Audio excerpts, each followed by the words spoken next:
율법에 순종한다는 것, 그것은 안식일을 지키는 게 아니라 예수님을 믿는 겁니다. 십자가에서 죽고 부활하는 것 외에 의의를 얻을 수 있는 건 없습니다, 여러분.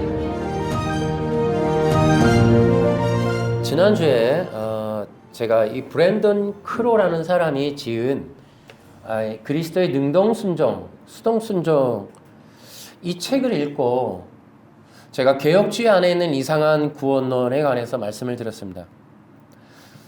최근에 이 능동순종, 수동순종에 대한 것은 웨스트민스터 신학교에서 나오는 신학적인 주장이에요. 근데 이제 이것들이 이제 최근에 한국에 많이 보급되고 있다라는 걸 제가 피부로 느낄 수가 있어요. 그래서 제가 이 책을 읽고 이제 그 내용을 앞에 초반부만 읽고 반박하는 영상을 찍은 게 지난주 영상이었어요.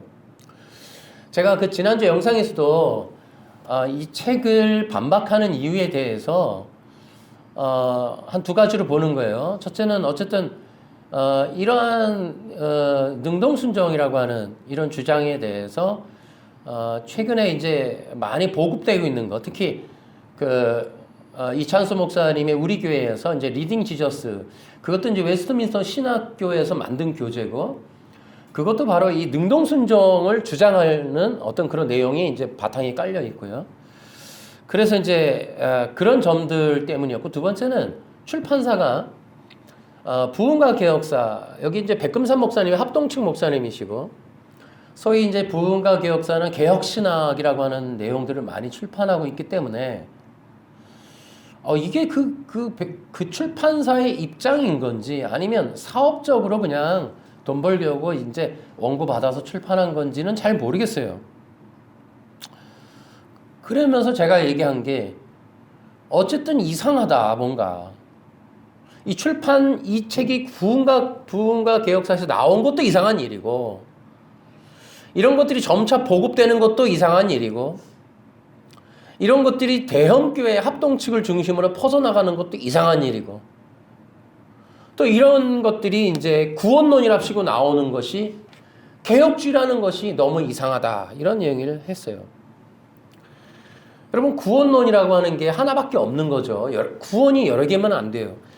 여러분, 이 책에서는 구원의 방법이 두 가지가 있다라고 얘기를 해요. 하나는 율법에 대해서 완전한 순종을 통한 율법을 얻는 의가 있고, 믿음을 통한 의가 있다, 이런 얘기를 이제 이 책에서 합니다.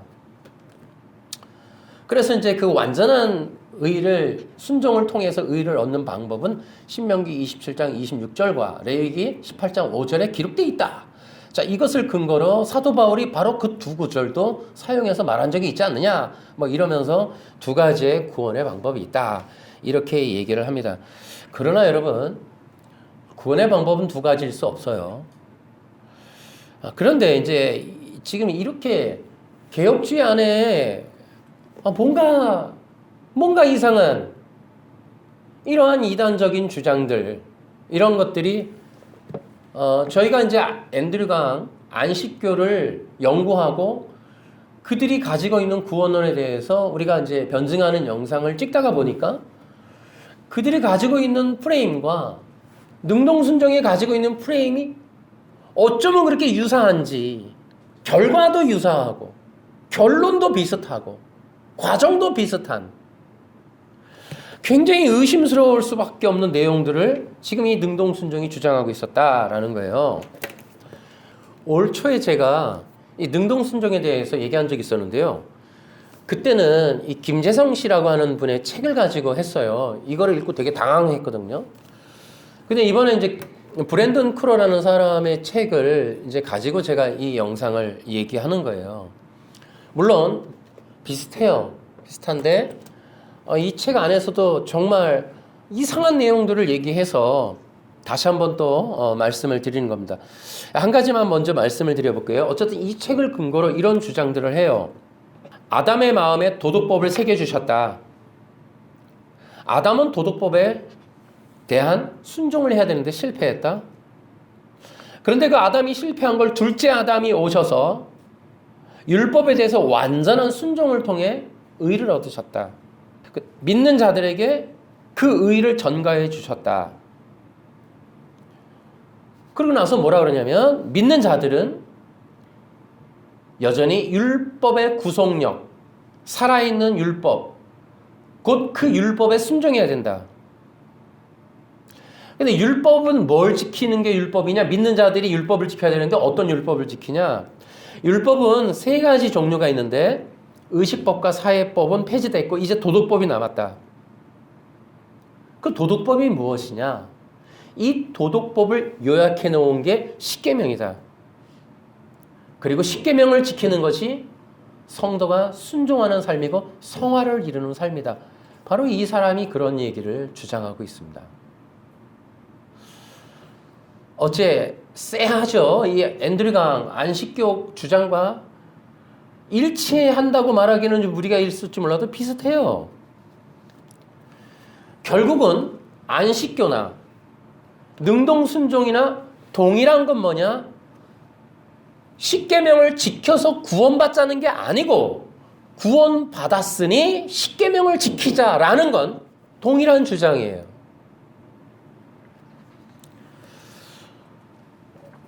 자, 어쨌든 이런 생각이 들어요. 그러니까 사람들을, 성도들을 십계명을 지키게 하기 위해서 결국 이런 프레임을 만든 거 아닌가? 굉장히 고도적인 전례가 아닌가? 그러니까 능동순종, 수동순종이라고 하는 거를 만들어서 결론이 뭐냐면은 믿는 사람도 십계명 지켜라로 가는 거거든요. 결국 우리로 하여금 십계명 지키게 하려고 정말 이상한 단어와 이상한 교리를 이렇게 새롭게 만든 게 아닌가 이런 생각이 듭니다. 여러분, 이러한 지금 저희가 앤드류강에 대한 변증을 할 때 또 안식교 얘기할 때 미국의 3대 이단서부터 얘기를 했어요. 그 안식교, 그 다음에 여호와 증인, 몰몬교. 미국에 있는 이 3대 이단은 1800년대에 만들어졌고 대부분 이들이 유태인들과 관련이 있고 그 유태인들은 이제 바리새파 율법주의자들, 결국 그들과 관련이 있다 이런 얘기를 했습니다. 그리고 그들은 여전히 살아서 지금 전 세계적인 기독교의 흐름을 바로 이 율법주의적인 종교로 변질시키고 있다 이런 얘기를 했습니다. 그러니까 지금 이 우리의 기독교가 뭔가 변화와 어떤 그 이렇게 흐름이 조금씩 바뀌어가는 듯한 느낌을 지울 길이 없습니다. 여러분, 지금 이와 같이 이 기독교라고 하는 것은 고정된 게 아니에요. 이 구원의 진리라든지 또 성경에 있는 예수님에 관련한 이런 복음에 대해서도 지금 이 역사적으로 보면은 굉장한 많은 공격이 있었고 또 이단들이 나타나고 또 진리의 왜곡과 이런 것들이 많이 있었어요. 예를 들어 초대교회에 보면은 영지주의가 있었고 마르시온이 있었고 그 유명한 아리우스가 있었어요. 아리우스는 뭐예요? 예수님이 피조물이다 이런 얘기를 했죠. 중세시대에 넘어가 보면 뭐 있어요? 우리 로마 카톨릭이 있습니다. 이 로마 카톨릭이 면죄부를 만들어서 사람들을 면죄부 종이 조각 사면 구원받는다. 이걸 거짓말을 했죠. 그 거짓말이 통했었던 이유는 사람들이 성경을 볼 수가 없었어요. 아무도 진리를 몰랐다고요. 근데 정말 이 사람들의 상한 심령, 절박한 심령을 이용해서 사람들에게 종교 장사를 할 때 바로 이런 거짓된 진리가 통했다는 거예요. 이제 그것을 개혁을 하고 이제 일어난 게 바로 우리 지금 개신교 프로테스탄트인데, 근데 여전히 지금 우리 기독교는 온전한가? 우리가 이제 그 행위나 공로나 노력으로 구원 얻는 율법주의적인 종교에서 개혁을 했다. 우리는 이제 믿음으로, 예수님으로, 뭐 이렇게 이제 은혜로 구원받는다라고 하는 이 솔라라고 하는 이러한 슬로건을 가지고 이 종교가 개혁이 됐는데, 우리는 온전한가? 여전히 우리는 강력한 이런 믿음, 예수님, 뭐 이런 걸로 굳건해졌는가? 우린 그렇게 보기가 어려워요. 여전히 지금도 초대교회가 그러고 중세시대가 교회 역사마다 있었던 그러한 이단들과 기독교의 공격적인 세력들은 지금도 존재한다. 사람들은 그래요. 지금 무슨 공격이 있냐? 교회에 무슨 문제가 있고, 아니 개혁주의에 무슨 문제가 있냐? 개혁주의가 뭐가 문제가 있나? 혹은 정통교회, 우리가 뭐 합동측, 우리 장로교, 뭐가 문제가? 우리는 안전하지. 다른 어떤 종교들이 문제인 거지. 우리 안에 있는 것들은 문제가 없다. 이런 생각들을 할 수가 있어요. 그러나 그렇지 않아요. 우리는 여전히 우리 안에 있는 우리조차도 공격받고 있는 거예요. 우리는 안전한 지대에 살고 있지 않아요. 제가 그와 관련된 책들을 이제 두세 권 얘기를 좀 해드려 볼게요. 대표적으로 제가, 이제 아까도 얘기했듯이 부흥과 개혁사에서 나온 책인데요. 바로 이 그리스도 없는 기독교라는, 이것은 마이클 호튼이라고 하는 사람이 지은 책이에요. 이 안에서도 이 마이클 호튼이 이제 그리스도가 없는 기독교긴 한데 그리스도가 존재하지 않는다. 그래서 미국 안에 있는 어떤 잘못된 교회, 그러니까 이단이 아니라 교회 안에 있는 것들, 예를 들어 찰스 핀이라고 하는 사람을 등장시켜서 도덕적이면서 심리치료적인 어떤 이신론이 우리 기독교 안에, 미국 기독교 안에 있다. 또 뭐라고 그래요? 조엘 오스틴을 통해서 형통복음이 그리스도를 밀어냈다. 긍정의 힘, 잘 되는 나, 이런 것들을 통해서 우리는 그리스도가 없는 우리 인본주의가 교회를 차지했다. 또 우리 한국에는 많이 소개되지 않았는데 이머징 처치라고 하는 게 있어요. 이머징 처치. 이것도 하나의 뭐 운동이었고 어떤 흐름이 있었어요. 뭐 촛불 켜놓고 조용하게 뭐 이렇게 명상하고 하는 거. 근데 이런 것들도 좋은 소식을 좋은 조언으로, 그러니까 복음을 어떤 교훈이나 덕담으로 변질시키고 사람들을 편안하게 해주는 위로의 말들, 이런 것들을 통해서 기독교를 어떤 도덕적인 교훈으로 만들었다, 이런 얘기를 해주고 있고요. 여전히 초대교회에서 있었던 영지주의에 대한 분석을 바로 이 마이클 호튼이 이 책에서 해놓고 있습니다. 또 하나의 책이 있습니다. 여전히 부흥과 개혁사의 출판인데요.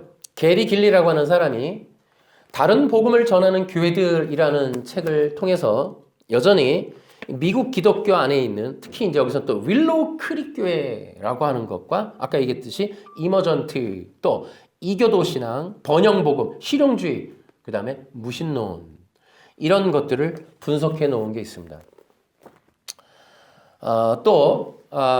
이제 마이클 호튼이라고 하는 사람이 아까 이제 그 책들 중에 또 하나가 세상의 포로가 된 교회라는 책도 있습니다. 참고로 또 한국에서 이런 분야를 쓰신 분이 있어요. 책을 박순영 목사님이라고 하는 분인데요. 기독교 세상의 함정에 빠지다라는 책을 썼습니다. 그 안에서도 지금 현재 기독교가 철저하게 세속주의, 세속화된 것을 지적해주고 있어요. 여러분, 우리는 안전하지 않아요. 지금 이렇게 책으로나마 계속 사이렌을 울리고 있어요. 경고음을 울리고 있다고요. 위험하다고, 아니라고, 틀렸다고, 우리 지금 변질됐다고, 우리 섞였다고, 우리 지금 순수하지 않다고 계속 얘기해 주는 거예요. 우리 신앙을 돌아보라고, 우리가 가진 복음, 내가 믿는 신앙이 올바른가? 이렇게 가도 괜찮을까? 여러분, 그것이 진짜 구원의 길인가? 계속해서 경고하는 거예요, 책들이. 우리는 아무렇지도 않다고만 생각하려고 그래요. 개혁주의인데, 난 합동인데, 난 장로교인데 뭐가 문제야? 아니라니까요, 아니라니까. 그래서 우리에게는 이러한 문제들에 대해서 좀 이 경고를 받아야 돼요. 예를 들어 성경에서도 우리 고린도 후서에도 그런 얘기가 나오죠. 고린도 후서 11장 4절에 보면 이렇게 돼 있어요. 어떤 사람이 와서 우리가 전파한 것과 전혀 다른 예수님을 전파하는데도 여러분은 잘도 눈 감아주고 있습니다. 또 여러분은 전에 받은 것 다른 영을 받아들이며 다른 복음을 잘도 받아들이고 있습니다. 그러니까 성경도 고린도서에 뭐라고 되어 있어요? 다른 예수, 다른 영, 다른 복음이라고 하는 것이 존재한다. 교회 안에 들어온다. 갈라디아서는 뭐예요? 교회 안에 십자가의 복음을 가지고 세워놓은 교회 안에 할례파가 들어오는 거예요. 유대주의가 들어오는 거예요. 뭐라 그래요? 예수 믿는다고 이스라엘 백성, 하나님의 백성 되는 거 아니야. 예수님을 믿고 나면 할례도 받아야 그때서야 진짜 하나님의 백성이라고 하는 그런 증표를 얻게 돼. 이런 할례파가 들어오는 거예요. 그러니까 예수 믿고 나면 십계명 지켜야 돼. 예수 믿고 나면 도덕법을 지켜야 돼. 예수 믿었으니까 율법 지키고 예수 믿었으니까 당연히 십계명을 지켜야지. 구원 얻자고 십계명 지키자는 게 아니고 구원 받았으니 십계명 지켜야지. 이게 할례파의 주장과 일치하는 거예요. 그런 것들이 다른 복음, 다른 예수, 다른 영이라는 거죠. 그러한 세력들이 지금 한국 교회 안에 들어오고 있다는 거죠. 아니, 들어와 있다는 거죠. 여러분, 지금 여기 이분들이 이제 정말 사이렌을 울리죠. 현재 기독교는 그리스도가 없다. 그랬더니 지금 이 능동순종주의자들이 리딩 지저스를 썼어요. 리딩 지저스라고 하는 책이 뭡니까? 웨스트민스터 신앙고백서를 중심으로 한 웨스트민스터 신학교에서 만든 교재인데 능동순종, 율법에 대한 완전한 순종을 주장하는 내용을 담고 있는데 부제목이 뭐냐면 그리스도 중심으로 성경 읽기예요. 그러니까 그리스도 없는 기독교라고 하는 내용, 어쨌든 진리가 나오면 유사품은 나오게 돼 있어요. 그러니까 그런 말들을 담는 거예요. 그러나 내가 리딩 지저스 비판할 때도 얘기했죠. 리딩 지저스 안에는 그리스도가 존재하지 않아요. 저도 그 책 읽어봤어요. 그러니까 결국은 그리스도가 이제 여기서도 등장을 해요. 그러나 그 그리스도에 대한 온전한 해석이 담아있지 않습니다. 제가 그 얘기 뒤에서 할게요. 그래서 제가 이러한 어떤 능동순종과 다른 복음을 주장하는 자들의 영적인 배후에 대해서 제가 예전부터 계속 말씀을 드리는 게 바리새파 율법주의 종교 세력이다. 그들의 특징을 4-5가지로 제가 말씀을 드려볼게요. 첫째는 그들은 전 세계를 율법 아래에 두고자 하는 거예요. 전 세계를 율법의 통치 아래. 결국은 그들이 로마 카톨릭을 통해서 전 세계를 지배하려고 했었던 거의 완성 단계, 이 바벨탑에서 만든 완전한 종교의 시스템을 갖고 있어요.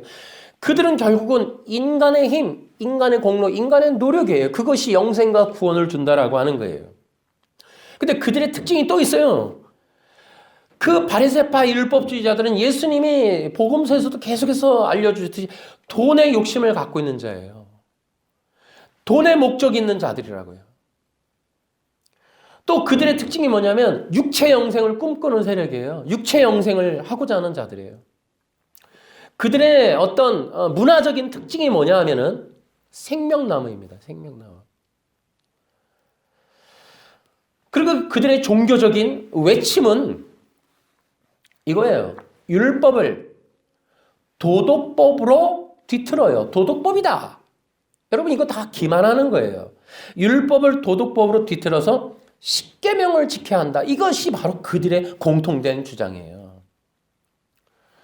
여러분 이것들이 살짝 바꾸는 거예요, 이게. 그래서 여러분 예수 그리스도와 그의 십자가의 복음을 여러분 지켜야 돼요. 지금은 우리가 이 복음을 지키는 게 대단히 중요합니다, 여러분.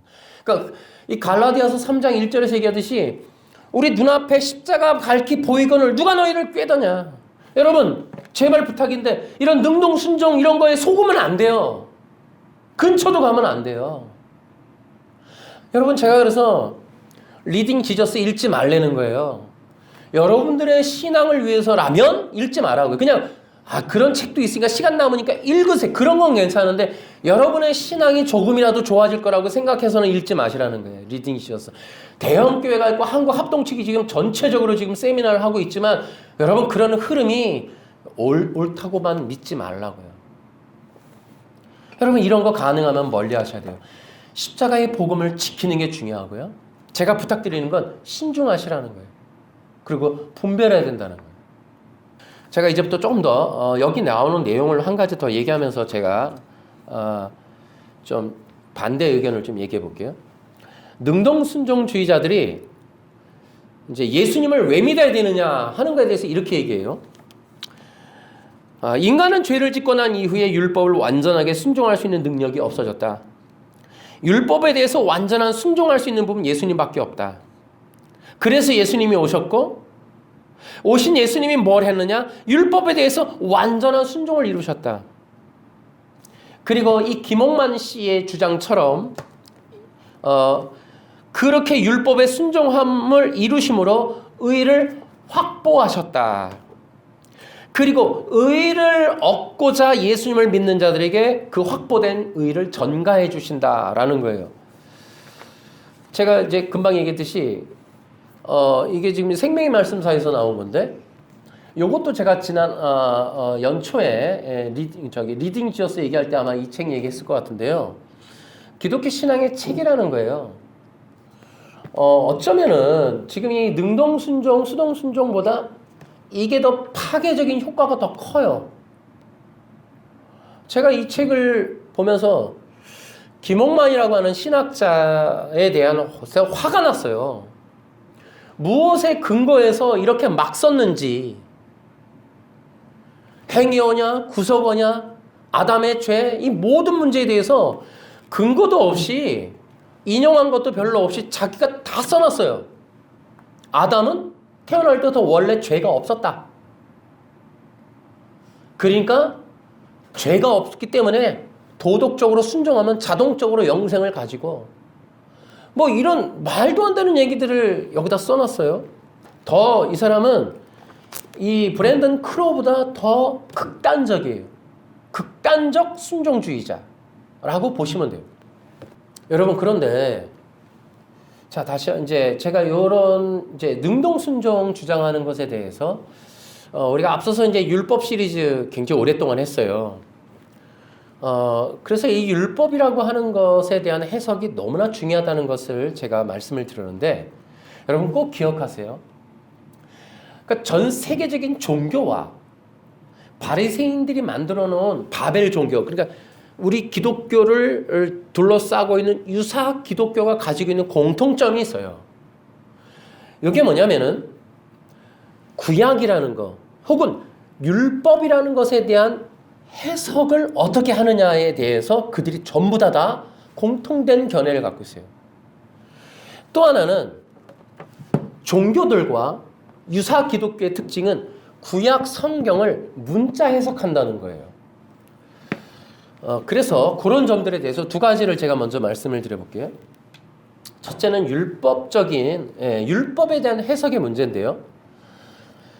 율법에 대해서 우리가 좀 알면은 좋잖아요. 근데 이게 굉장히 어렵다고 보여지죠. 이게 성경에서 율법을 어떻게 해석하느냐가 종교를 만들어요. 그래서 이제 이 율법에 대해서 율법이 뭐다? 이렇게 얘기하는 것에 대해서 우리는 율법 시리즈에서 많이 얘기를 했어요. 그러니까 기독교를 둘러싼 유사 기독교의 특징은 구약을 해석하는 것을 통하여 다른 기독교를 만들어내요. 구약을 가지고. 여러분, 신약 성경은 이렇게 좀 보시면 돼요. 신약 성경의 특징은 예수님과 사도들이 구약 성경, 구약의 율법이 무엇냐 하는 것을 해설하는 내용들이에요. 좀 어려운가요? 어쨌든 그런 내용이 로마서, 갈라디아서, 예수님의 마태복음 이런 걸 쭉 보면, 또 요한복음은 어때요? 구약의 율법? 다 나를 가리켜 기록되었다. 그래놓고 5장에서부터 그 증거들, 광야에서 만나 매출하기 사건, 에고 에임이 7가지를 통해 나는 그다. 이걸 통해서 구약에 있었던 여러 가지 이스라엘에 관련된 사건과 어떤 상징적인 모형적인 일들이 다 나에 대한 기록이다. 이렇게 얘기를 해주고 있거든요.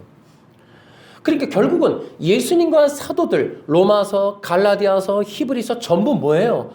구약의 율법이라는 것은 무엇이다 라는 해설. 그런데 그들이 어떻게 해석하느냐? 우리는 간단하게 볼 수 있죠. 일단은 예수님은 뭐예요? 누가복음과 요한복음의 구약은 나에 대한 기록이다. 다시 말하면 구약을 복음적 해석 혹은 기독론적 해석을 한단 말이에요. 사도 바울도 마찬가지예요. 로마서도 마찬가지지만 갈라디아서는 특히나 이 구약의 역사, 예를 들어 하나님이 약속한 이 자손 그리스도다. 두 가지의 언약, 아브라함의 믿음, 이걸 통해서 구약은 그리스도에 대한 이야기, 다시 말하면 기독론적 해석을 하고 있다는 걸 우리가 알 수가 있습니다. 이것은 무슨 뜻을 말해요? 예수님과 사도들은 구약의 율법을 올바르게 전하려고 애를 쓰셨다는 거예요. 그럼에도 불구하고 율법은 오해되고 있다. 예를 들어 예수님의 율법주의자들에 대한 실체와 그들의 잘못된 내용, 그들의 어떤 행동, 그들의 사회적인 시스템이 잘못됐다는 걸 분명히 고발하고 알려주고 있는데 우리는 그것을 분별하지 못하는 게 그들의 모습을 그대로 따라가고 있는 거죠. 예수님이 알려줘도 사도 바울이 그렇게 할레파라든지 갈라디아서라든지 이런 데서 그렇게 예수님 플러스하는 이러한 유대주의자들에 대해서 경계를 했지만 우린 여전히 그 길을 잘 모르고 오해하고 있어요. 두 번째로는 문자적 해석이에요. 그러니까 구약의 율법을 예를 들어 이런 거죠. 구약의 안식일을 지켜라. 그랬더니 여전히 우리도 지금 신약에서 구약에서 안식일을 지키라 그랬으니 토요일이면 아무것도 안 하는 날로 지정해서 우리는 예배해야 된다. 이게 문자적인 해석이죠. 구약에 그러면 할례 요건 이제 의식법이니까 제해됐다. 도덕적인 법을 지켜야 된다. 자, 이런 것들. 그래서 이제 구약의 제사제도나 이스라엘의 광야 민족의 사회적인 그러한 법들은 없어졌지만 도덕법은 남아있다. 자, 이런 거 다 거짓말이에요, 여러분. 거짓말. 여러분, 절대 율법을 그렇게 나누는 것도 여러분 옳지 않아요. 엄밀히 말하면은. 그런 거 다 틀린 겁니다. 여러분, 예수님과 사도 바울은 율법을 절대 도덕법으로 해석하지 않으셨어요. 다시요. 예수님과 사도 바울은 구약을 도덕법으로 해석하거나 적용하지 않으셨다. 구약을, 율법을 복음적 혹은 기독론적으로 해석하고 사용하셨다. 자, 예를 들어 안식일 규례만 보더라도 지금 우리 유대주의자들은 무슨 뜻이에요? 안식일 아무것도 안 하는 날이다. 그리고 그날은 토요일이다. 그러니 토요일 날 아무것도 안 하고 예배드려야 된다. 자, 이 개념이란 말이죠. 근데 예수님은 안식일에 직접 벼이삭을 따먹으면서 그날은 나의 날이다 라고 하셨어요. 또 히브리서 가면 영원한 천국의 안식일을 의미하는 상징적인 교훈으로서 설명해주고 있는 걸 우리가 볼 수가 있습니다. 그래서 구약이라고 하는 율법을 성경은 복음적 혹은 기독론적으로 해석하는 반면 유대주의자들은 또 혹은 오늘날의 유사 기독교는 여전히 문자적으로 행동 행위의 기준으로 순종해야 된다라고 얘기하고 있습니다. 예를 들어서 이렇게 얘기해요. 지금 이 브랜든 크로라고 하는 사람이 이렇게 얘기합니다. 하나님이 완전한 순종의 근거에서 영생을 주신다. 그러면 무엇에 순종할 것인가? 모세의 율법인가? 그러면 그 이전 사람들, 모세의 율법이 없던 사람들은 무엇에 완전한 순종을 해야 했던 것일까? 그것은 아담의 마음에 새겨진 도덕법이다. 인간의 마음, 곧 아담의 마음에 새겨진 도덕법의 근거에서 완전한 도덕적인 순종을 하면 영생을 주신다. 그것이 바로 행위 언약이다. 라고 그들은 주장하고 있습니다. 그리고 그것은 바로 이 김홍만 씨의 책에 더 강조되고 있는 바이기도 합니다. 그러니까 아담의 죄의 문제가 뭐냐면 하나님이 창조 때에 아담의 마음에 도덕법을 새겨주셨고 그 도덕법을 준수하도록 원래 도덕법을 새겨주신 거에 근거해서 선악과 언약을 주시고 충분히 도덕법이 새겨진 바에 의해서 선악과 언약을 지킬 수 있었는데도 불구하고 못 지켜서 그것이 죄가 원죄가 되었고 그 도덕법에 기준하여 이 복음을 듣지 못한 사람들은 도덕적인 양심에 따른 행동, 도덕법을 새겨주셨으니 내가 남을 때리면 안 되지, 때렸네 라고 양심에 꺼리끼거나 그래서 회개하거나 후회하면 그것으로 그들에게 영생을 약속한다는 그 행동에 따른 심판이 있다라고 바로 이 브랜든 크로 또 이 김홍만 씨가 주장하고 있는 겁니다. 자, 이것이 이제 성경의 문자적 해석과 율법적 해석의 문제예요. 근데 이것만이 문제가 아니죠. 여러분 꼭 기억하셔야 돼요. 이단들이 사용하는 성경 해석은 인위적인 해석이 있어요. 혹은 자의적 해석이다라고도 하는데요. 자신들의 생각을 가미하는 거예요. 그래서 자기들의 생각대로 그것을 끌고 가는 거예요. 그게 자의적인 해석이고 또 인위적인 해석이 또 뭡니까? 흰말을 타고 온 어떤 구원자가 나다. 이거 자의적 해석이. 그러니까 자기에게 두들겨 맞추는 거예요. 보혜사 나다. 어?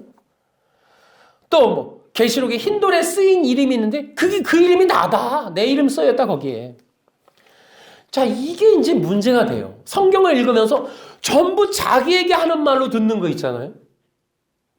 이거 나를 가리키는 거 아니야, 이거? 근데 그 실제로 그렇게 그냥 개인적으로 뭐 느껴서 위로를 받는 선이 아니라 교리를 만들어서 종교를 만들고 교파를 만들고 단체를 만들어서 자기가 거기에 교주가 되는 거. 여러분, 이런 것들이 지금 한국에 굉장히 많죠. 이건 다 뭐예요? 유사기독교. 그들의 특징은 성경을 똑같이 사용해요, 우리랑. 근데 해석에서 문제가 나는 거예요, 해석에서. 우리랑 똑같은 성경 써요. 근데 율법에 대해서 어떻게 해석할 거고, 또 이것을 어떻게 문자적으로 풀고, 그래서 구약과 신약의 짝맞추기, 낱말 맞추기를 통해서 문자로 어떤 다른 뜻을 만들어내는 또 인위적이고 자의적인 해석들. 여러분, 이런 것들이 굉장히 큰 문제가 되는 것이고, 이것이 바로 성경을 훼손하는 일이에요.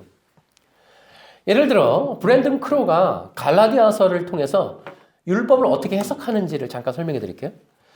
갈라디아서 3장 10절. 그러나 율법을 의지하는 사람은 다 저주를 받습니다.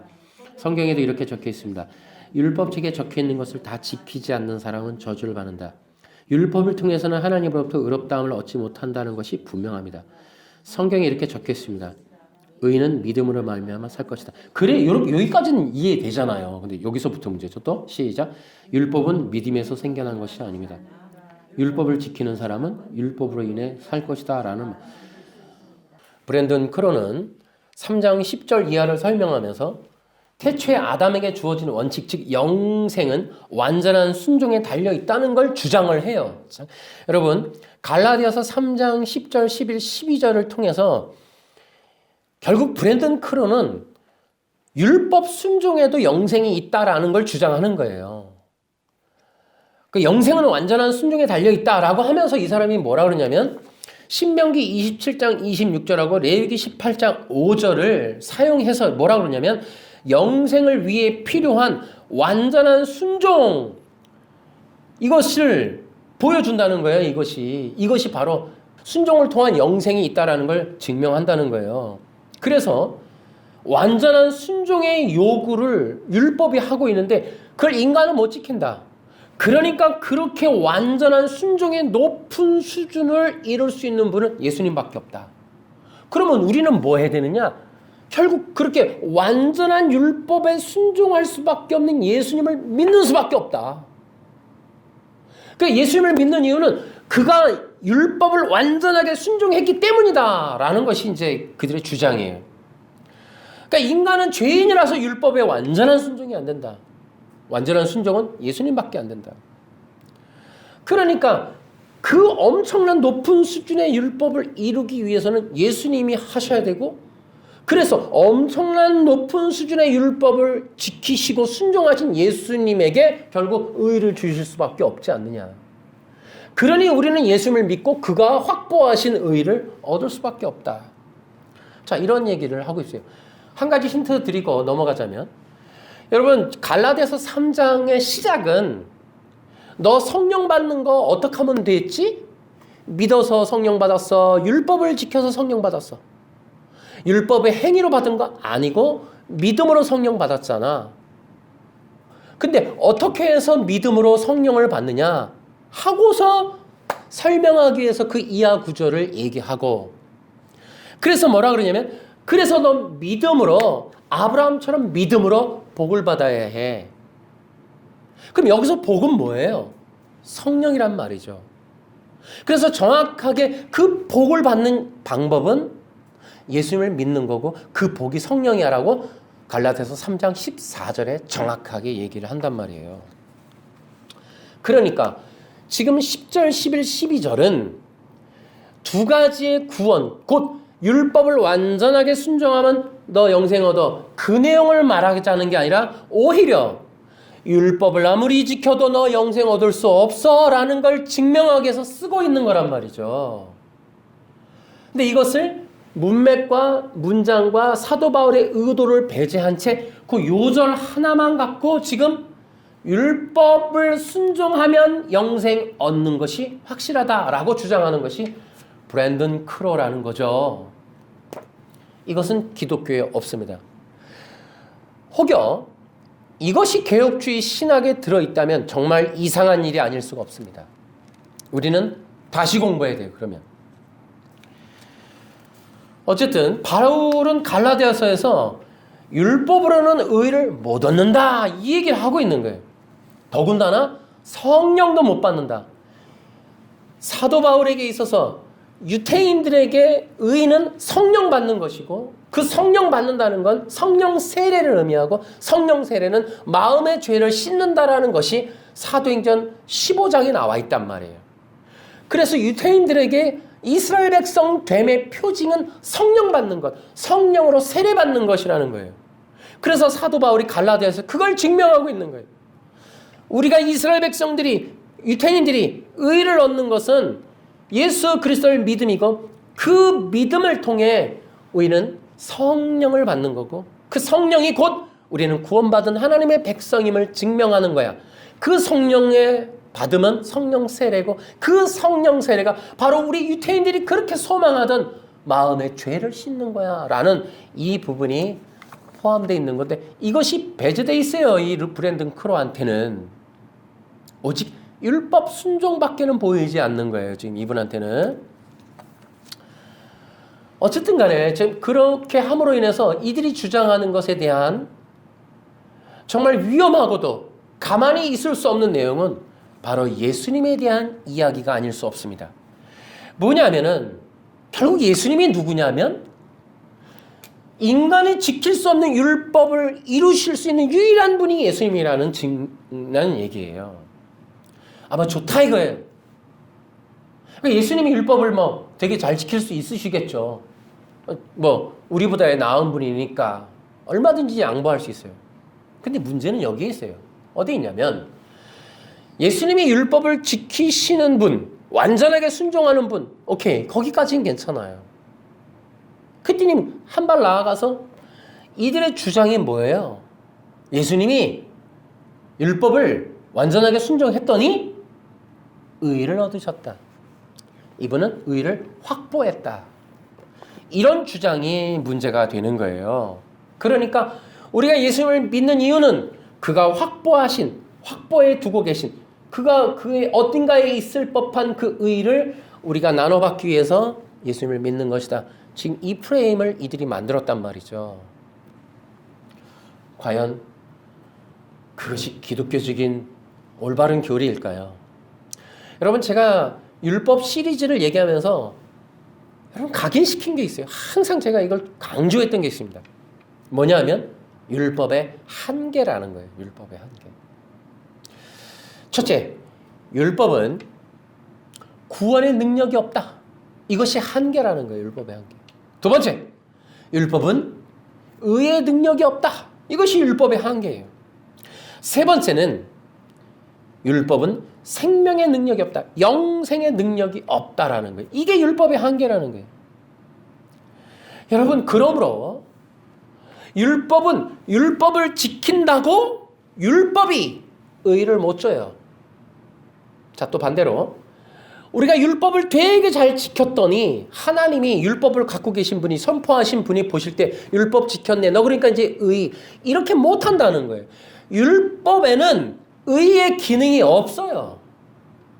그게 성경의 일관된 주장이라고요. 여러분 율법을 되게 잘 지키고 완벽하게 지켜도 의는 얻을 수 없어요. 누구조차도? 예수님조차도 안 돼요. 왜냐하면 얻을 수 없는 게 아니라 율법이 의를 못 줘요. 율법에는 의의 기능이 없다고요. 당연히 율법에서 의를 못 찾아요, 여러분.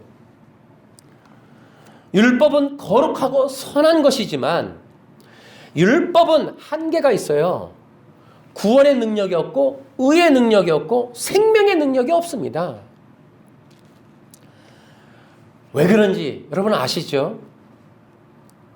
여러분 왜 그럴까요? 여러분 인간의 문제는 뭐예요? 불의함이에요. 그러니까 의의를 얻어야겠죠. 하나님으로부터 의의를 인정받아야 돼요. 그 의의가 뭐예요? 인간에게 있어야 될 그 불의함에 대한 하나님께서 보실 때 해결된 거예요. 그럼 불의가 뭐예요? 인간의 불의. 인간의 불의가 뭐냐 하면 인간이 선악과를 먹는 행동 이전에 나도 하나님이 되고 싶어 라고 했던 인간의 속의 마음이란 말이에요. 그 인간 근원적인 속에 타오르는 하나님이 되고 싶은 야망, 그 불의함. 이것이 문제인 거예요. 인간의 마음의 문제, 근원적인 문제. 인간의 근원적인 문제는 선악과를 먹는 불순종 행동 이전의 거라고요. 이전의 거. 저기 김홍만 씨의 책에는 아담과 하와는 최초에 무죄했다라고 했어요. 죄가 없다는 거예요. 그 도덕법을 순종하는 것 정도 외에는 인간 자체가, 그래서 뭐라고 그랬냐면 김홍만 씨는 더욱이 아담과 하와가 무죄 상태에서 하나님께서 안식일을 제정하셨기 때문에 그들은 안식일을 거룩하게 지킴으로써 외적으로도 하나님에 대한 의무를 충분히 알 수 있었다. 우리는 이것을 행위 언약이라고 부른다. 이렇게 해놨단 말이에요. 무죄하다. 여러분 다시 한번 들어보세요. 우리가 놓치고 있는 게 뭐냐면 인간의 죄에 대한 부분이에요. 인간의 죄는 선악과를 먹는 행동 이전에 어떤 문제가 있었다고요. 선악과를 먹기 이전에 있었던 대화가 창세기 3장 1절부터 5절이에요. 그때부터의 대화는 너 하나님이 될 수 있어. 그랬더니 인간이 그 하나님이 되고자 하는 그 욕심에 선악과를 먹는 거예요. 우리는 그 점을 주목하지 않아요. 웨스트민스터 신앙고백서가 그 점에 주목하지 않았어요. 그래서 그 점에 대한 죄에 대한 내용이 포함되어 있지 않아요. 그래서 그 웨스트민스터 신앙고백서의 행위언약도 보면 불순종에 대한 내용에 그 불의함이라는 게 포함되어 있지 않다고요. 그러니까 불의함을 주목하지 않았어요. 근데 이것을 김남준 목사님은 주목하셨더라고요. 그 책에. 근데 어쨌든 이 인간은 근원적인 문제에 선악과를 먹기 이전에 하나님이 되고자 하는 야망이 있었다. 야망. 성경은 이 점을 놓치지 않는 거예요. 그 점을 지나치지 않았다고요. 그 점에서 죄를 시작을 말하고 있는 거예요. 그러므로 인간은 무죄하지 않았다는 거예요. 문제가 있었던 거예요. 그 문제를 문제로 인식하도록 선악과 언약은 율법적인 지렛대 역할을 한 거예요. 인간이 무죄하지 않은 존재임을 알려주고 있다고요. 무죄한 것이 아니라 선악과를 먹기 이전에 아담과 하와는 불의한 존재라고요. 불의한 존재. 하나님과 맞지 않았어요. 하나님을 이겨서 자기가 하나님이 되려고 했다고요. 의로움이라는 게 뭐예요? 하나님과의 올바른 관계예요. 올바른 관계가 뭐예요? 하나님은 창조주시고 인간은 그의 피조물입니다. 인간이 신이었다가 드디어 자기 자리 돌아가는 거. 이게 의로움이에요. 의로움. 그럼 의로움은 뭐예요? 관계성. 모든 진리는 관계성인 거예요. 구원도 관계성, 복음도 관계성, 영생도 관계성, 하나님 나라도 관계성. 그러니까 의로움이 뭐냐 하면 깨끗해. 그게 아니라 하나님의 자녀로 돌아가는 거예요. 하나님과의 올바른 관계성. 그게 의로움이에요. 그 의로움에는 내가 피조물이요가 들어가는 거예요. 피조물. 드디어는 먼지로 지어진 인간이 깨닫는 거예요. 자기 자리로 돌아가는 거예요. 그게 의로움이라고. 근데 불의하면 뭐예요? 내가 하나님이라는 거죠. 내가 하나님. 여러분 잘 들어보세요. 율법을 되게 잘 지켜요. 이 마음의 죄가 해결됩니까? 안식일을 천년만년 지킨다고 이 불의함이 해결돼요? 율법의 구약에 있는 모든 내용을 다 지킨다고 인간의 마음이 해결됩니까? 행동 수정은 가능해요. 근데 율법이 율법으로서 되게 인간을 행동적으로 가둬놓고 훈련시켜서 기능화 시켰다고 쳐도 그 마음을 어떻게 할 거냐고. 율법이. 율법은 인간의 의의 문제를 해결해 줄 능력이 없다고요. 율법 자체는. 행동적인 규정화, 훈련, 기능화는 돼요. 기계화는 가능해요. 그러나 인간의 근원적인 불의함은 해결할 수가 없어요. 여러분, 이 문제를 주목하는 게 성경이에요. 그래서 예수님이 오자마자 요한복음 3장에 니고데모한테 뭐라 그래요? 너 하나님 나라에 가는 방법 딱 한 가지 있어. 너 알지? 거듭남이라는 거 알아? 어머니 뱃속에 다시 들어가니까 이 바보야. 인간의 이런 불의함, 인간의 마음 뭘로 해결해? 율법으로? 너가 뭐 속죄하는 걸로? 네가 뭐 금식으로 헌금으로 십계명으로 안 된다 이거예요. 죽고 다시 살아야 돼. 새롭게 살아야 돼. 새로운 인생, 새 생명이 돼야 돼. 죽고 다시 살아야 돼. 이 불의함은 죽고 다시 사는 수밖에 없어요. 성경의 구원의 진리는 거듭남이에요. 거듭남. 그럼 이 거듭남에 대해서 요한복음 3장에 뭐라고 돼 있어요? 예수님이 노뱀에 달린 것처럼 달려야 하리니. 다시 말하면 예수님이 십자가에서 죽으심으로 우리가 그와 믿음으로 연합되어 그분과 함께 십자가에서 죽고 십자가에서 함께 살아나는 이 거듭남, 다시 살아남, 새 생명으로 살아남 외에는 우리의 이 불의함, 우리 존재성의 근원적인 문제, 처음 태어난 인간의 첫사람의 그 본성 해결 안 된다는 거죠. 여러분, 재미난 얘기가 뭐예요? 율법은 지금 제가 말한 이 거듭남의 진리를 설명하는 게 율법이에요. 아멘? 그게 요한복음 3장 니고데모한테 얘기하는 거잖아요. 하필이면 왜 니고데모한테 가세요? 예수님이? 니고데모가 누군데? 율법 선생으로서. 너가 유대의 율법 선생으로서 거듭남 모른다고? 율법 선생. 그 율법을 되게 잘 알면 뭐도 알아야 된다? 거듭남을 알아야 된다. 율법을 되게 많이 연구하면 그 안에 뭐가 있다? 거듭남이 있다. 거듭남이 뭐다? 죽고 부활하는 거.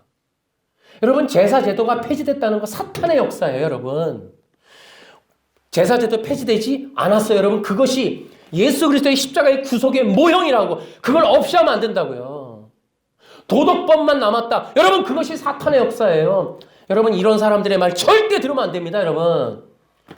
구약의 제사제도 시퍼렇게 살아있어요. 왜? 그것이 십자가의 복음의 모형이니까. 그것을 통해서 제사하는 제사자들이 그 제사 제물과 함께 죽고 다시 살아나는, 죽고 부활하는 십자가의 복음, 거듭나는 역사, 새 생명의 역사가 거기에 기록되어 있는 거예요. 근데 폐지되고 도덕법 남았대. 도덕법이 십계명이래. 안식일 지켜야 된다는 거죠. 율법은 의의 기능이 없어요. 율법은 우리를 구원해 주지 못해요. 율법은 생명도 못 줘요. 율법은 우리를 하여금 그리스도께로 끌고 가는 거예요. 그리스도를 알려주는 거예요. 율법은 발판이에요. 율법은 우리를 하여금 그 거듭남이 무엇인지, 왜 우리가 죽고 살아야 하는지를 알려주는 율법의 내용은 구원의 복음이라는 거예요. 아멘! 그러면 여러분, 재미난 결론이 도출돼요. 여러분, 율법에 순종한다는 건 뭔지 아세요, 여러분? 예수님께로 가는 거예요. 율법에 순종한다는 건 예수님을 믿는 겁니다. 율법에 순종한다는 건 그 거듭남의 진리를 믿고 따르는 거예요, 여러분. 이게 요한복음 3장 니고데모에게 하신 말씀이에요. 율법에 순종한다는 건 그것은 안식일을 지키는 게 아니라 예수님을 믿는 겁니다. 그 내용이, 그래서 이 내용이 구약에 대한 율법적인 해석과 문자적인 해석을 넘어야 되는 거예요. 그것이 넘으면 신약에서 말하는 예수님과 사도 바울의 해석이 이해가 되는 거예요. 적어도 니고데모에게 말해주신 그 해석의 내용은 바로 율법이라고 하는 것을 통하여 거듭남이라는 게 들어있고, 인간이 의로는 유일한 방법은 십계명, 안식일 되게 많이 완전하게 순종하는 게 아니고 예수님과 함께 십자가에 죽는 것이, 십자가에서 죽고 부활하는 것 외에 의를 얻을 수 있는 건 없습니다, 여러분. 예수님이, 여러분, 그럼에도 불구하고 예수님이 율법 지켜서 의를 얻었다고요? 의의 기능도 없지만, 율법은 의도 못 주지만 감히 예수님이 율법을 통해 의를 얻으셨다고요? 심지어 브랜든 크로가 뭐라고 예수님을 모독합니까? 예수님이 율법을 지켜서 의를 얻으셔서 제물이 되실 자격을 얻으셨다라고 예수님을 모독하고 있습니다, 여러분. 이 영상을 듣는 분들, 여러분, 이 능동순종을 주장하는 이런 것이 지금 현재 개혁주의 신학이라는 이름으로 들어와 있습니다, 여러분. 부흥과 개혁사라는 출판사를 통해. 예수님이 율법을 통해 의를 얻으셨다? 율법이 의도 못 주는데 율법이 가지고 있지 않은 의를 예수님이 얻었다고 말하는 것과 예수님도 율법에서 의를 얻으셔야 했던 분이라는 사실을 거짓말로 예수님을 모독하는 이런 내용의 책들이 버젓이 지금 개혁주의라고 이름을 달고 나와 있습니다, 여러분. 이런 것들을 가만히 보고 따라가시면 안 된다는 거예요. 이것이 한국에 지금 최근에 세미나로 지금 보급됐어요. 대형 교회를 중심으로. 이것이 실체예요. 이게 리딩 지저스의 실체입니다. 그러니까 예수님이 율법을 통해 의를 얻으셔야 했던 분이라고요? 여러분, 예수님을 어떻게 표현하는 거예요? 여러분, 이렇게 보실 수 있어요. 사탄은 예수님을 율법의 지배 아래 두려고 하는 거예요. 심지어 예수님을 율법의 심판받는 자의 모본으로 삼으려고 해요. 이 모본이라는 단어는 앤드류 강이 쓰는 거예요. 율법에 충성하는 자의 모본으로 삼으려고 지금 그런 말들을 하는 거예요. 두 가지 프레임을 기억하세요. 예수님이 율법으로 의를 얻으셨다. 예수님이 의를 얻으셔야 하는 분이셨는가. 여러분, 이런 모독적인, 예수님을 모독하는 이런 내용들을 개혁신학이라고 말하는 것을, 여러분, 우리는 이런 건 말도 안 되는 거라고 혼내줘야 되는 거예요. 근데 세미나도 하더라고요, 보니까. 여러분, 율법은 예수님 위에 있는 게 아니에요. 예수님을 가리키는 모학 선생이에요. 여러분, 감히 율법이 예수님 위에서 순종했어, 의를 줄까 말까, 예수님의 순종의 여부가 완전했나 안 했나를 심판하는 기능을 율법이 갖고 있다. 여러분, 이것이 그들의 주장이에요. 이 율법을 예수님 위에 놓는 거예요. 이 의를 얻었다는 건. 그러므로 율법이 예수님 위에 있다는 거예요. 의도 주니까. 이것이 바로 사탄의 역사예요. 그래서 예수님은 뭐예요? 율법에 충성하는 자. 여러분, 예수님조차 율법에 충성했는데 그를 따르는 무리들은 당연히 율법에 충성해야죠. 여러분, 율법을 아까 얘기했죠. 세 가지로 나눈다고, 이 사람들은. 사회법, 의식법, 폐해적고 하나 도덕법 남았다. 그러니까 성도들은 뭐예요? 십계명 여러분, 브랜든 크로의 결론은 십계명을 지키라는 거예요. 그러니까 우리로 하여금 예수 믿었으니까 전부 십계명 지켜라. 지금 그 얘기로 나가고 있습니다. 여러분, 꼭 기억하세요. 율법을 지키는 누구라도 율법 자체가 의 못 줍니다. 율법에서는 의가 나올 수 없어요. 예수님조차도 마찬가지예요. 의를 얻는 게 아니에요. 율법 안에는 아무리 의가 없어, 인간의 속마음은 율법이 해결 못하는 거예요. 여러분, 우리가 안식일을 천년만년 지킨다고 여러분, 우리 인간의 마음의 근원적인 죄가 해결됩니까? 절대 안 되는 거예요. 예수님의 피 외에는 우리를 의롭게 할 게 없습니다, 여러분. 절대로 없어요. 그래서 우리는 이러한 것들을 분별할 수 있는 그러한 여러분 되시길 바랍니다. 예수님은 율법으로 의를 얻지 않으셨다.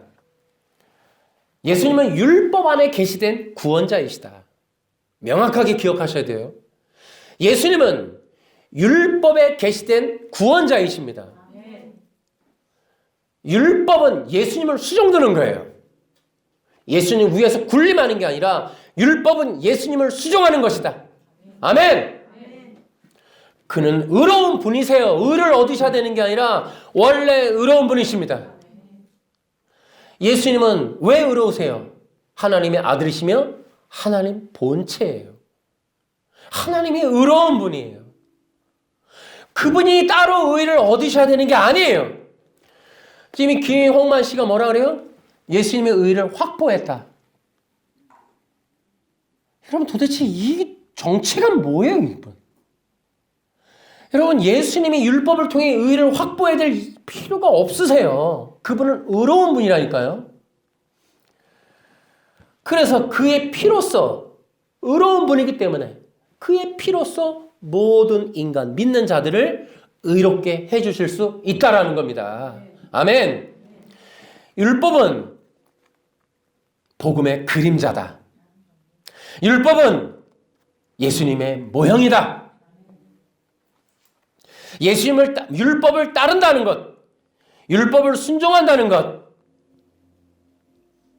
율법을 따른다는 것, 율법을 순종한다는 건 뭐냐? 예수님을 믿으라는 거예요, 여러분. 그 원칙을 기억하세요. 그래서 율법 안에 계시된 그분을 믿는 거, 그 율법 안에 계시된 그분을 믿는 거예요. 율법대로 행하는 자는 그분, 율법 안에 계시된 그 그리스도에 관한 진리들, 율법으로 이미 그렇게 많이 설명해 놓은 그 내용들, 그렇게 계시해 놓고 설명해 놓고 모형으로 그려 놓은 그 율법 안에 계시된 그 율법 안에 있는 그분을 믿는 것, 그렇다면 산다라는 거예요. 아멘. 율법은 율법대로 순종한다는 것은 율법을 율법대로 지키고 율법대로 사는 건 예수님을 믿는 것이다. 아멘. 그것이 바로 사도 바울의 뜻이고 설명이에요. 율법을 지킨다는 것은 그리스도께 나아간다는 것을 기억하시기 바랍니다. 제가 결론적으로 이렇게 말씀을 드릴게요. 지금 제가 이 능동순종에 대해서 지금 한 3가지 책을 지금 갖고 있는데요. 제가 이런 책들을 읽으면서 느끼는 건 이건 명백한 유사 기독교다. 그리고 이것은 특히나 제가 이 김홍만 씨 책을 읽으면서 느끼는 바는 뭐냐면, 우리가 이제 앤드류강 연구했잖아요. 앤드류강과 우리 정통 보통 기독교의 경계선을 왔다 갔다 해요. 그러니까 지금 무슨 생각이 드냐면, 이 교재는 안식교에서 쓰면 기독교에게 의심받는 걸 보완할 수 있는 내용들이 있겠다. 그들이 써도 충분하다라는 생각이 들었어요. 그리고 이 브랜든 크로라는 사람은 상당히 교묘해요. 감추는 듯 하면서 자신들의 이야기를 꺼내는데 거의 자의적인 해석을 통해서 예수님을 모독하는 그런 내용들이 많고요. 김재성 씨의 이 책은 말년에 쓰지 않으셨더라면 더 영광스러운 퇴직이 되셨을 것 같다라는 생각이 들었습니다. 여러분, 능동순종은 유사 기독교에 불과하고 정말 능동순종은 율법주의자들의 주장과 너무나 흡사해서 누가 썼지? 때로는 안식교 같기도 하고, 출판사와 저자와 이 내용들을 싹 감추면, 화이트라는 이름만 쓰면 너무나도 충분히 유사한 그런 내용들을 담고 있다. 여러분 기억하세요. 의인은 예수님의 피밖에 없어요. 율법을 순종하니까 의의를 얻었고 율법도 주고 막 의의도 주고, 여러분 이런 거짓말들을 따라가면 안 된다. 율법을 아무리 지켜도 율법을 통해 의의를 얻을 수 있는 인간은 없고, 율법은 결코 누구에게라도 의의를 줄 수 없다라는 거예요. 그 의의는, 행위적인 의의에는 아마도 잘했다라고 칭찬을 해줄 수 있을지 몰라도 율법이, 그러나 인간이 하나님 앞에 들어야 할 의롭다라는 말은 피가 아니면, 예수님의 피가 아니면 결코 들을 수 없다. 그 칭의는 율법에는 결코 담아있지 않다. 여러분, 우리는 다시 한번 예수님에 대해서 폄하하는, 감히 예수님의 십자가의 복음에 도전하는, 혹은 예수님의 십자가를 훼손하고 변질시키려고 하는 이러한 시도들을 우리는 용납해서는 안 된다. 적어도 우리 교회 성도들, 이 영상을 듣는 분들, 다시 한번 경각심을 갖고 경고음을 좀 듣고, 이 유사 기독교의 이 도전들, 예수님과 그에 달리신 십자가를 도전하는, 그의 십자가에서 흘러나오는 영원한 생명의 구원의 진리를 바꾸려고 하는, 지금도 살아있는 초대교회에 있었던 바리새파 율법주의, 이 시오니즘, 이런 종교 이 전략가들, 이들의 이 공격을 우리는 막아내야 된다. 저희가 앤드류강을 위해서 미국 3대 이단들을 우리가 연구할 때 신복음주의자들이 바로 이 바리새인들과 연결되어 있고, 그 신복음주의자들이 1900년대 초에 미국에서 만든 신학교가 플러 신학교였다는 것도 알게 되었고, 그 플러 신학교를 통해서 이 신복음주의라는 게 등장을 해서 그것을 통해서 인간을 그리스도의 복음으로부터 빼내려고 하는 시도들을 신학적으로 또 은사적으로 성령론으로 여러 가지 시도들을 해왔다는 걸 우리가 본 바가 있습니다. 그와 유사하게 이 웨스트민스터 신앙의 이런 흐름들이 지금 새롭게 능동순종이라는 이름으로 이 한국 기독교 혹은 세계 기독교를 덮으려고 하는 시도들, 특히나 리딩 지저스는 전 세계 기독교를 향해서 세미나를 통해서 대형 교회를 중심으로 퍼져간 것이기 때문에 매우 주의를 요하는 사항이다라는 것을 저는 말씀드리고 싶습니다. 그래서 이러한 주장들을 따라가면 저는 지금 분명히 말씀을 드릴 수 있어요. 이런 내용들은 구원의 길과는 거리가 멉니다. 결코 그들의 교리 속에는 십자가를 통한 구원에서 얻는 그런 은혜를 결코 얻을 수가 없다. 결코 구원의 길은 거기에 없다라는 거 저는 확신합니다. 이거나 저거나 비슷하지 않냐? 절대 비슷하지 않습니다. 예수님을 대적하기 위해서 만드는 내용들이기 때문에 예수님의 이름을 활용하면서 진짜 구원의 길에서 비켜가게 만들고 있기 때문에 저는 결코 용납할 수 없다. 제가 말씀을 드렸죠. 인간이 십자가의 복음 외에 의를 얻을 수 있는 방법이 없어요. 근데 율법을 순종하면 얻을 수 있다는 겁니다, 여러분. 누구의 주장이에요? 초대교회 율법주의자들의 주장과 동일해요. 그거 예수님이 반박했고 그들을 뱀의 자식들이라고 분명히 선언했다고요. 화 있을진저 얘기했다고요. 근데 오늘날 살아서 또 역사한다고요. 율법의 길이 있다. 율법의 의의가 있다. 율법에서 순종을 통해 영생이 있다. 그들이 주장하고 있다는 거죠. 우리는 받아들일 수 없다는 거예요. 정말 마지막 시대에 십자가의 복음을 따르는 자들이 얼마나 될까? 정말 마지막 시대에 십자가의 복음을 따르는 게 귀한 일이 되겠구나. 정말 이 흐름이 정말 이 공공연하게 퍼져간다면 십자가의 복음을 따르는 자들이 몇이나 될까? 그걸 소중하게 여기는 십자가가 유일한 구원의 진리라고 믿는 자들이 얼마나 될까라는 생각도 듭니다. 저는 우리 성도들과 저와 함께 정말 이 십자가의 복음을 도전하려는 세력들을 막고 우리의 구원을 위해서라도 이 십자가의 복음을 분명하게 지켜야 된다. 저는 확신합니다. 여러분도 이 구원의 길, 십자가의 길을 확실하게 붙잡고 승리하는 신앙인들 되시기를 주 예수님의 이름으로 정말 선언하고 부탁합니다. 박수로 하나님.